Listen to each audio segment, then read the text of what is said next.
अस्सलाम वालेकुम। अच्छा, ये एक बहुत अच्छा फ़ेस वॉश जो मैंने ये जिन लोगों को एक्नी है और स्किन में काफ़ी चीज़ें प्रोडक्ट्स यूज़ करके थक चुके हैं, उनके लिए ये रिव्यू है। ये प्योरिन फ़ेस वॉश है, मेरी छोटी बहन ने यूज़ किया है और मैंने सोचा कि मैं आप लोगों को इस पे रिव्यू दे दूँ क्योंकि ये बहुत अच्छी चीज़ है। मेरा दिल चाह रहा था कि जो इन लोगों को मैं हेल्प आउट कर सकूँ, मैं करूँ। ये मेडिकेटेड है और मुझे कोई इसके प्रमोशन के पैसे नहीं मिलते। जो मुझे चीज़ ठीक लगती है मैं बता देती हूँ कि एक सदका जारी होता है किसी तक भी इन्फो देने का। तो ये प्योरिन फेस वॉश है, इसको यूज़ करें। ये आपके स्किन के ऑयल को कम करता है, आपके जो पोर्स बंद हो चुके हैं उनको खोलता है। अगर आपके ऊपर ब्लैक या वाइट हेड्स हैं, इस तरह के कोई निशान हैं और या एक्नी है, तो इससे लिटरली बहुत ज़्यादा ये बेनिफिशियल है और ये प्रोडक्ट बहुत अच्छी है।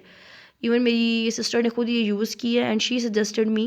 और जिन जिन लोगों को मैंने ये सजेस्ट किया है उनकी स्किन के लिए बहुत अच्छी है, स्पेशली उन लोगों के लिए जिनकी स्किन पे एक्नी है और वो एक्नी से छुटकारा पाना चाहते हैं। ये ऑयल कंट्रोल करेगी आपकी जो स्किन के पोर्स के अंदर से जो बार बार ऑयल निकलता है जिसके अंदर डस्ट जमा हो के बनाती है एक्नी, वो ये उस ऑयल को कंट्रोल करेगा। और ये जो आपकी बॉडी और वो जो सीबम है, ये जो उस तरह की चीज़ है जो आपकी स्किन को पोल्यूटेड करती है, 75 ग्राम्स की पैकिंग में आता है। मेरे ख्याल में 1000 रुपीज़ या 800 रुपये इसकी कीमत है, मुझे एग्जैक्ट याद नहीं बट इसी रेंज में ही है। तो इट्स वेरी गुड प्रोडक्ट।